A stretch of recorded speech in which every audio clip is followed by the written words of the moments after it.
तर नमस्कार मित्रांनो, मी आज पोहायला गेलो होतो तेव्हा शेतात मला खूप भीती वाटत होती आणि पाण्यात गेलो तेव्हा मला अंगावर काटाच आलेला।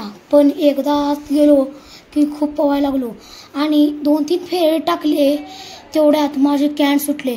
माझ्या आप्पांनी उडी खाल्ली आणि लगेच मला कॅन धरून वर काढले आणि माझ्या बहिणीने पण मला धरले। त्यानंतर मी बाहेर आल्यानंतर डबल कॅन घालून आत गेलो। त्यानंतर खूप फेरी टाकली, खूप पोहलो आणि मासे पायाला खूप गुदगुल्या करत होते, तरी पण आम्हाला खूप मजा आली।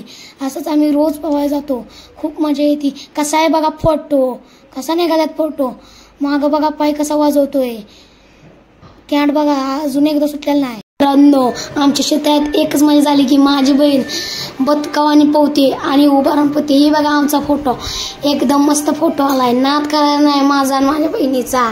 बघा कसा फोटो काढलाय, कसा वर चढतोय बघा। पण एकदा पोहायला शिकलोय कॅनने, बघा नाद नाही करायचा वाघाचा।